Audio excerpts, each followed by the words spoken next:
Welcome to the deep dive. I am so glad you could join us today because we are about to explore a figure who is, well, he's so enigmatic and so deeply embedded in the fabric of modern music. Jo Seung-woo, born on December 18th, 1989 in Incheon. Today, you and I are diving into the world, the mind, and the sonic architecture of one of South Korea's most influential, prolific, and heavily debated producer-auteurs, Kunst. Or, as we are going to refer to him throughout this deep dive, CoKun. It's a brilliant starting point, really, because that confusion perfectly encapsulates the duality of his career. He exists in this liminal space between the underground and the mainstream. Yeah, exactly. Between being a highly visible television personality and a reclusive studio phantom. And before we get into the music itself, we should look at the name he chose, which acts as a foundational mission statement. The Kunst part. Right. Kunst is the German word for art. So the stage name Kunst translates to a very specific, deliberate ambition. As he put it himself, it means, quote, "The music I produced will become arts." He wasn't aiming to just make disposable hit singles. Exactly. From day one, he was aiming for permanence. He was aiming for high art rather than just, chasing the algorithm. And that is the mission of our deep dive today. We are going to explain to you exactly how he achieved that. We aren't just going to rattle off a discography or read you a list of chart positions. No, that would be boring. Super boring. We are unpacking the actual architecture of a sound that completely bridged the gap between underground Korean hip-hop and mainstream pop culture. We're going to explore his unusual history, his intensely specific work habits, and why the biggest artists practically line up outside his studio door. Plus the TV stuff. Oh, absolutely. We will look at his explosive television career and even take a peek into his highly guarded love life. To do all this, we are pulling from a massive, diverse stack of sources today. We have heated Reddit debates from hardcore hip-hop heads. Those are intense. Very. We also have an insightful, exclusive interview with Rolling Stone India, biographical data from Wikipedia, detailed entries from K-hip-hop wikis, TV broadcast synopses from Apple TV and OSIN, and deep dive music reviews from blogs like Lucid Pop and Blurred's Online. It's a comprehensive look at a profoundly complex artist. Okay, let's unpack this. Starting with his origins. Because CoKun's path to becoming an industry titan is not the standard story you hear. I was looking through his early biographical details, and he wasn't groomed in an agency basement from the age of 12. What was he actually doing before music? CoKun represents the ultimate archetype, the late bloomer. He was originally a design student at the Donga Institute of Media and Arts. He wasn't studying music theory or audio engineering. His focus was visual design. And he eventually got expelled from that program. He did. He didn't start making music seriously until he was in his early 20s. The real catalyst for his career wasn't a talent scout or a childhood dream. It was his mandatory enlistment. The military service. When he hit that mandatory enlistment, our sources described that period as a formative vacuum. Before that, he just liked listening to hip-hop, specifically citing Nas's Do-Rags as an early inspiration. Yeah, Nas was huge for him. But during his service, he was completely cut off from his usual listening habits. How did that deprivation shape him? That deprivation was entirely transformative. When you take a creative person and remove their primary source of inspiration and comfort, you force them into a corner. For CoKun, the constrained environment created a sheer desperation for music. Like a physical need. Yes. It was in that vacuum, in the silence of his service, that he realized music wasn't just a passive interest. It was a necessity for his survival. He realized he couldn't just consume it anymore. He had to create it. So he finishes his service, and he is 23 or 24 years old. In the music industry, that feels like starting at retirement age. He admitted in an interview that he felt he was starting far too late, and he didn't even have the technical skills yet. He was starting from zero. How did he catch up to peers who had been producing since high school? He employed a phenomenal display of psychological reframing. He made a punishing pact with himself, what he called the 2 years S4 hustle. I love this concept. It's intense. He decided he was going to live his 24th and 25th years as if they were 4 years. He aggressively self-studied. He didn't go to a traditional academy. Instead, he locked himself away and completely immersed himself in the beat-making process and the fundamentals of production. Just grinded it out? Exactly. He essentially compressed a 4-year university degree's worth of trial and error into 24 months of sleepless nights. And that hustle resulted in his 2013 debut EP, Hear Things. And looking at the production notes, it was not a glamorous debut at all. He didn't have a label backing him. He funded the physical CD printing himself by working random part-time jobs. He barely had enough money to press the discs, let alone market them. Right, and it totally flopped commercially on the surface. But our sources note it served as his name card.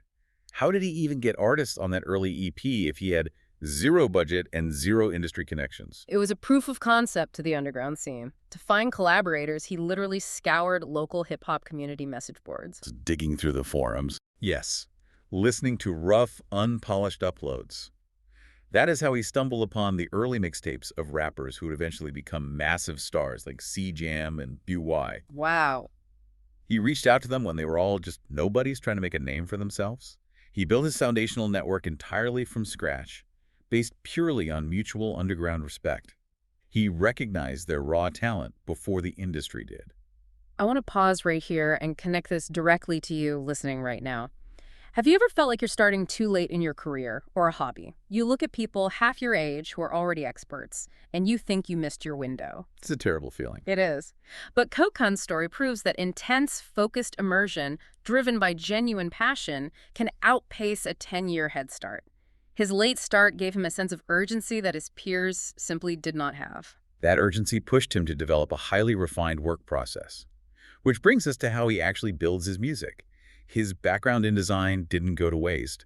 In fact, it became the secret weapon of his sonic architecture. How? CoKun grew up looking at his mother's paintings, and he has explicitly stated that this visual upbringing fundamentally influenced how he visualizes music. Wait, really? Like actual synesthesia, or is it more of a workflow philosophy? It seems to border on synesthesia, but practically it's deeply ingrained in his workflow. He treats sounds as colors and physical shapes occupying a three-dimensional space. That is wild. When he places a snare or a bass line, he isn't just thinking about the frequency, he's thinking about where it sits spatially in the room of the track. That is fascinating, painting with audio frequencies. And to execute that vision, I was looking at the tools he surrounds himself with. The production community sources we have note a very specific mix of gear. The studio setup. Yeah. For his digital audio workstations, his DWs, he uses both Ableton Live and Logic Pro. I know a bit about these from a listener's perspective, but why would a producer need both? What does each software offer him? It is a highly strategic choice. Ableton Live is structurally brilliant for real-time sound design and rhythmic, loop-based experimentation. Because of the session view. Exactly. Its session view allows a producer to trigger different loops and samples on the fly, which is crucial for building the foundational groove of his beats. It's very spontaneous. And Logic. Meanwhile, Logic Pro is the industry standard for robust vocal processing and final mixing. The comping features and the built-in plugins for EQ and compression in Logic are exceptional. So, he uses Ableton to sketch and paint the raw beat, and Logic to polish the vocals and finalize the spatial mix. That makes a lot of sense. And he doesn't just stare at a laptop screen. He incorporates analog hardware synthesizers. Our sources mention brands like Roland, Moog, and the legendary Prophet 5. I hear that Prophet 5 name dropped a lot in synth community. Oh, it's iconic. Why is that specific hardware so important to his sound? The Prophet 5 is renowned for its polyphonic analog warmth. Digital synthesizers generate sound through code, which can sometimes feel clinical or cold. Analog gear like the Prophet 5 or a Moog uses actual physical voltage passing through circuitry. Real electricity? Yes. This creates microscopic fluctuations in the pitch and tone. It produces incredibly thick, evocative bass lines and lush, cinematic synth pads. That analog gear is what gives CoKun's music its profound, undeniable warmth. It grounds the digital elements, and for his drums, he relies heavily on tactile MIDI controllers, like the Akai MPC series and Novation gear. He is known for finger drumming his beats out physically. Yes, tapping on the pads to create the rhythm in real time. This introduces human microtiming. Right, because nobody plays perfectly on the beat. Exactly. When you program drums on a grid with a mouse, every hit is mathematically perfect, which can sound robotic. When you finger drum, your hits are slightly ahead of or behind the beat by milliseconds. It creates swing or groove that a computer simply cannot replicate natively. That physical interaction with the machine seems central to his signature style, because if you had to define the CoKun sound, our sources overwhelmingly describe it as down-tempo, heavily influenced by old-school blues and soul, and almost universally hovering around an 80 beats per minute tempo. The sweet spot. That tempo always feels like a very consistent head-bobbing speed. But the absolute cornerstone of his architecture, the element that immediately identifies a track as his, is the vocal chopping. What's fascinating here is his philosophical approach to the human voice. Most producers use a vocal sample as a decorative element, maybe looping a catchy phrase in the background. CoKun treats the human voice like physical building material, like bricks or timber. How does he actually execute that, technically? He takes a vocal recording, often something completely raw or unpolished, and chops it into tiny, distinct fragments. He isolates a breath, a vowel, or a slight crack in the singer's voice. The imperfection. Yes. He then alters the pitch and the formants of those fragments and maps them across his MIDI pad controllers. He then physically plays those chopped vocals like a keyboard, layering them to create these haunting, deeply melodic atmospheres that swell and breathe underneath the rapper or singer. It creates an environment that feels both human and synthetic simultaneously. And he goes out of his way to preserve that human element, right? Our sources mention he intentionally limits himself, recording what he calls non-perfect filter sweeps. Precisely. Instead of programming the software to perfectly, mathematically open and close a sound filter over 4 bars, he turns the physical knob on his Moog synthesizer with his own hands. Creating those tiny errors. Right. It creates microscopic imperfections, a slight drag, or a sudden jump in the frequency cutoff. It keeps the music feeling slightly off the grid. He's actively maintaining a beating heart inside a digital space. And that handcrafted architecture is exactly what he brought to the mainstream when his discography began to evolve. The transition from his independent hustle to joining a major label infrastructure was a pivotal moment. Let's talk about 2015. He made the leap to high HG R&D. The indie sublabel. Spearheaded by Tableau of Epiphany. Joining High HG R&D gave CoKun the budget, the studio access, and the platform to fully realize his sonic visions. His very first track under that label was Parachute, featuring the indie rock vocalist Oh-Hike and the veteran rapper Doc 2. But the era really defined itself in 2017 with his third studio album, Muggles Mansion. Muggles Mansion is arguably his magnum opus. The conceptual framework of this album is brilliant. Muggles representing ordinary, everyday people. His mission was to tell the deeply common, relatable stories of ordinary people, but to tell those stories using entirely uncommon sounds. The mansion concept is fascinating. How did that architectural idea actually translate into the music? What does a room in CoKun's mansion actually sound like? Reviewers at the time were mesmerized by the cohesion. They described the album as a literal architectural space where every single track functioned as a distinct, heavily curated room. The album opens with a track called Artistic, which serves as an intro mantra. I've heard that one. It's so moody. It features this haunting, overlapping voice repeating the phrase, "We are artistic over a melancholy, filtered beat." It sets the stage immediately, telling the listener that this is an art installation, not a standard rap mixtape. Let's walk through some of these rooms. You have a track like Firewater, featuring the R&B vocalist G-Soul and Tableau. Our review sources call it a chilling, down-tempo jam.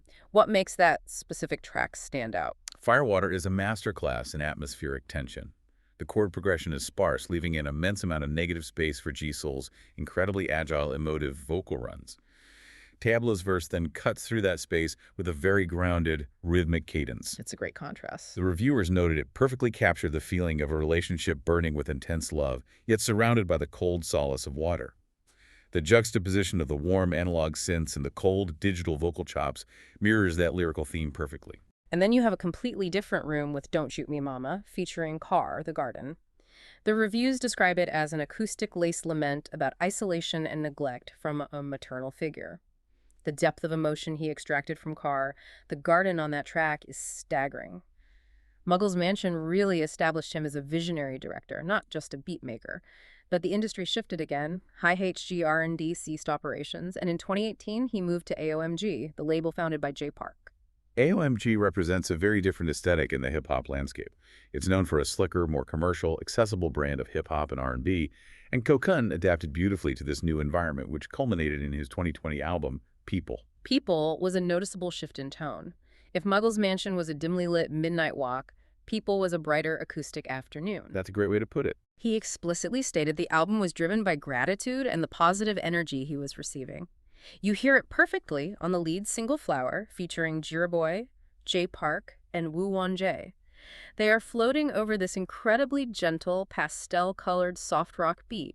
It won him Producer of the Year at the 2021 Korean Hip-Hop Awards. Peak industry validation. But success always brings a counter-reaction. It does, especially when an artist with underground roots achieves mainstream pop success. The purists always push back. Here's where it gets really interesting. Let's look at the Reddit threads in our sources regarding his highly anticipated fifth studio album, remember Archive, released in 2023. This was a sprawling 17-track project. It featured massive names: Geico, MENO, Crush. Debbie hitters. Commercially, it sold very well, moving nearly 13,000 physical copies quickly. And tracks like Jumper and 55 were massive streaming hits. But the hardcore hip-hop heads, the fans who've been following him since the Hear Things era, were deeply divided. The critiques were highly specific and quite vocal. Many early fans felt the album was too targeted at the pop charts. I have a quote here from a user who called it the epitome of bland and forgettable, saying it was just perfect background music that over-relied on simple electric guitar licks. Another lamented that the raw, Portishead-esque roughness that made CoKun's early beats so interesting was long gone. Ouch. What exactly were they hearing that caused this reaction? What does a safe pop R&B sound entail in this context? From an analytical standpoint, the critics were pointing to a few structural changes. First, there was a heavy use of English lyrics, which often signals an attempt to reach a broader global pop audience rather than catering to domestic lyricism. Chasing the global streams. Second, the instrumentation felt too stripped back and polished. The rough, saturated textures of his early analog work were smoothed out. The beats were cleaner, less dissonant, and most importantly, they missed his signature, dark, gritty vocal chopping. They felt he traded his auteur signature for accessibility. Yes. Some users even speculated that because CoKun had become so famous on variety TV shows, he felt immense subconscious pressure to release a palatable album that the general public would enjoy, rather than pushing artistic boundaries. The TV fame catching up to him. It is the classic dilemma of the auteur crossing over. You have this tension between maintaining underground credibility and accepting the realities of commercial pop success. The album was objectively a hit. It was the soundtrack to thousands of coffee shops and retail stores across Korea. But for the purists, that accessibility was the problem. They didn't want him to be background music. They wanted him to be the main event. And yet, despite the Reddit critiques, the top artists in the industry absolutely clamor to be on a CoKun album. He has an undeniable magnetic pull as a collaborator. And the reason for that is his fundamental philosophy in the studio. He acts as a generous director. The Rolling Stone India interview touched on this. How does he define being a generous director? In his own words, he doesn't want to force an artist to give up their personal narrative just to make a formulaic hit song. He isn't imposing his will on them.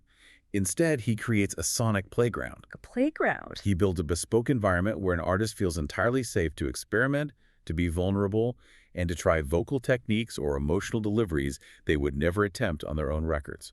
A perfect example of this is his long-running collaborative history with the R&B vocalist Lee Hi. They've practically become musical soulmates. Our sources track their collaboration through what fans call the X Series. The X Series is a fascinating case study in artistic trust. It started with the track X on Muggles Mansion, a dark, sultry song where Lee Hi's voice was layered into this rich, aged maturity. And they kept going. They followed it up with tracks literally titled XI and 12, and finally concluded the series with the track O on the People album. I was reading about Lee Hi's vocal timbre. She has this very smoky, low register that stands out in the K-pop landscape. How does CoKun frame that specific voice? He strips away the typical dense pop instrumentation that usually crowds her frequency range. He gives her low register room to breathe, often pairing her voice with very sparse resonant piano chords or deep analog bass. Letting the vocal shine. He knows exactly how to extract that bluesy, soulful depth that other producers miss. Their chemistry is so profound that it transcends label boundaries. When they first met, Lee Hi was locked into a very restrictive contract at the main YG Entertainment label, while CoKun was at the indie HGRND sublabel. And when her contract expired, she actually followed him to AOMG. She did, citing his presence and their musical synergy as a major reason for her decision. She implicitly trusted his vision for her career. And it isn't just singers. He has this incredible dynamic with rappers, too. Look at his romance with Nuxall. Their friendship goes all the way back to his early underground days. Nuxall featured on the track organ. They grew up in the industry together. They really did. They went from making gritty boom-bap tracks in tiny studios to producing explosive festival anthems. You can see their dynamic in those commentary videos they host together. The commentary videos reveal a deep foundational trust. Nuxall will jokingly demand to know why he wasn't featured on a new album, and CoKun will just laugh. That genuine friendship allows CoKun to push Nuxall and other artists out of their comfort zones while still respecting their core strengths. A great example of pushing artists is the track Stronger. He featured Loco and Mayano on that one. These are two rappers known for their very aggressive, high-energy, almost frantic delivery on standard trap beats. But CoKun didn't give them a trap beat. No. He placed their aggressive flows over an incredibly solemn, almost mournful production featuring slow piano and strings. The contrast between the intense, rapid-fire vocal delivery and the melancholic, slow-moving beat created a masterpiece of tension. He knows how to tailor the suit perfectly to the artist, even if it's a style they've never worn before. That ability to read people, to understand what makes them tick, is exactly why he didn't just conquer the music charts. He completely conquered Korean television. He became what the industry calls a multitainer, someone who dominates multiple facets of the entertainment world simultaneously. And it all started with his impact on the rap survival reality circuit. When he stepped onto the Show Me the Money stage for season 777, the entire meta of the show shifted. He debuted as a judge and producer and immediately produced the mega hit Good Day. But his true dominance was cemented in season 10.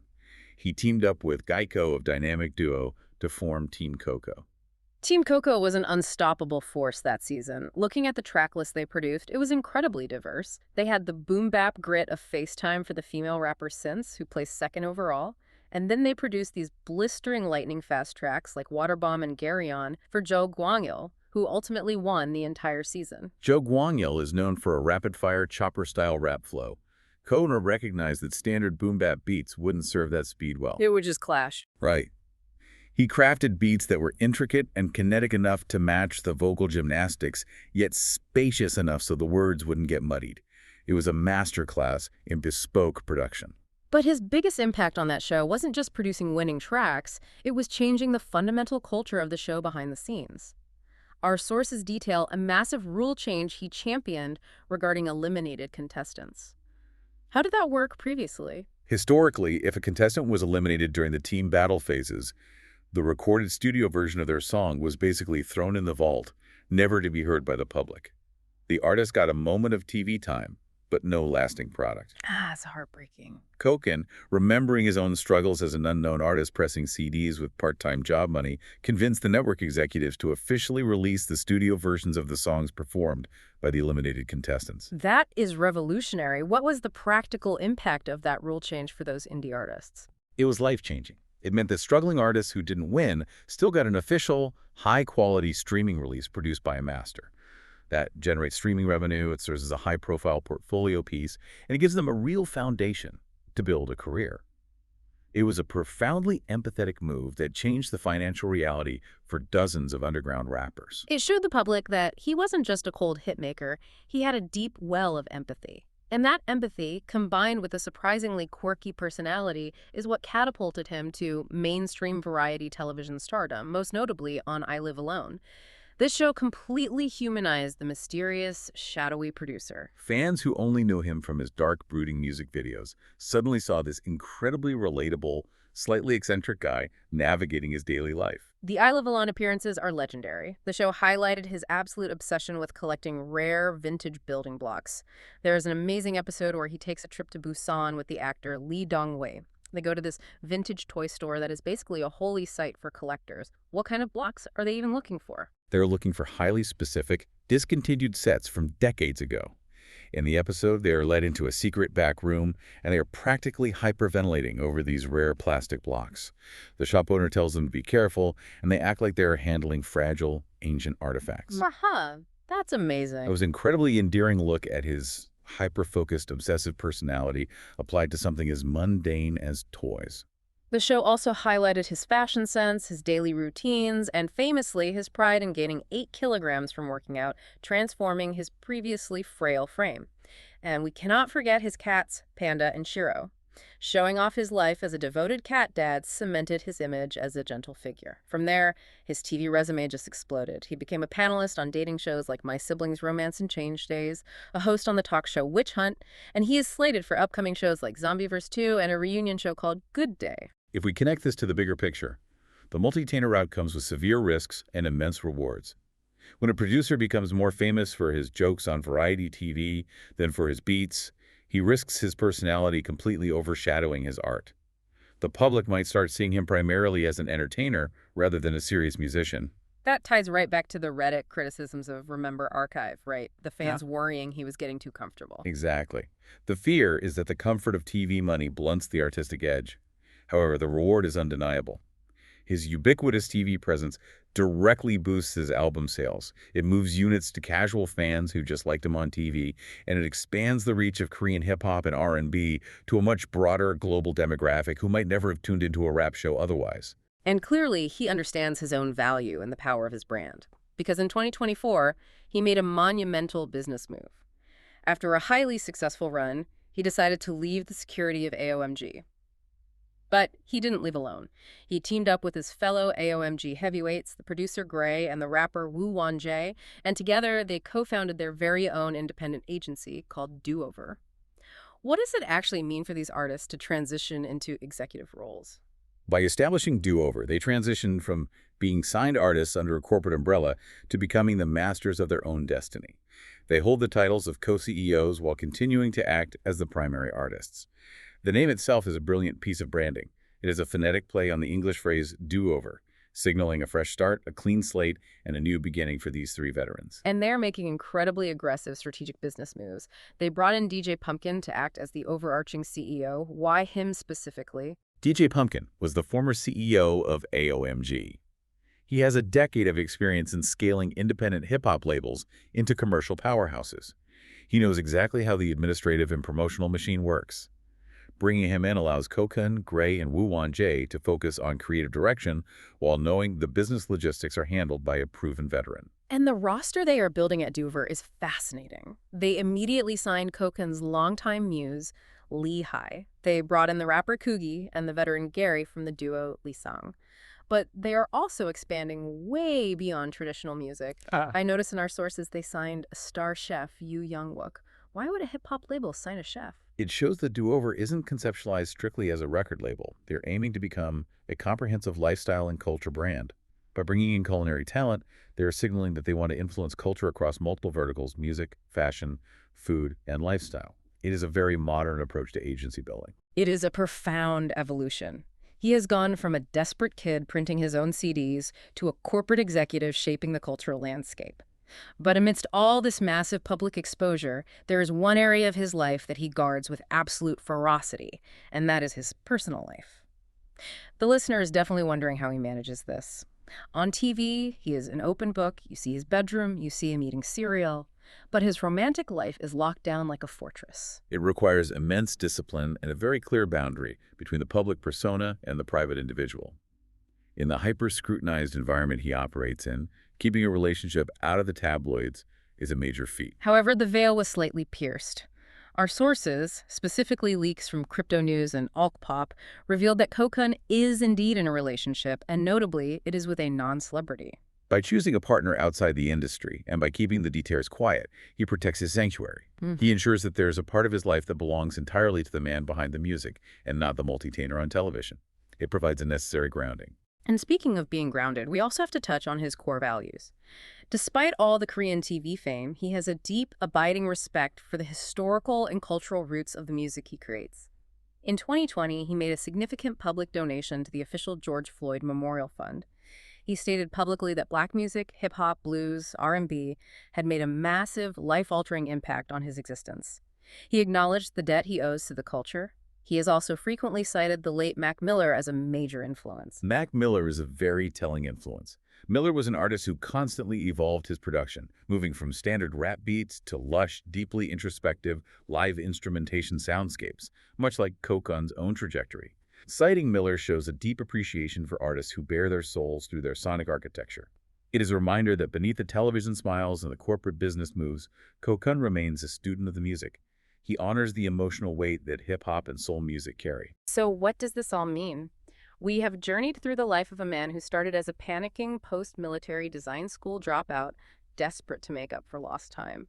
We watched him meticulously build his sonic architecture, visualizing music as colors and shapes, chopping human vocals into haunting digital masterpieces. We explored the brilliance of Muggles Mansion, the commercial triumph and subsequent underground debate of his later albums, and his unparalleled ability to act as a generous director for the brightest stars in Korea. We saw him conquer television, humanize himself to millions, and eventually step out to build his own empire with duover'를. CoKun's ultimate success wasn't about blindly following trends. It was about mastering his analog tools, valuing deep, authentic human connections with his collaborators, and consistently finding the extraordinary magic hidden within the ordinary Muggle life. And that reliance on the deeply human element leads us to the fascinating paradox to consider. Kunst built his entire musical empire on the beautiful imperfections of the human voice. He intentionally seeks out the vocal cracks, the chopped breaths, the raw, unpolished emotion, and he weaves those flaws into his digital masterpieces. He manually turns filter knobs just to capture human error. Thank you so much for joining us on this deep dive into the mind and music of Kunst. We hope you uncovered as many surprising insights as we did, and we warmly invite you to return for our next custom-tailored exploration. Until then, keep listening closely.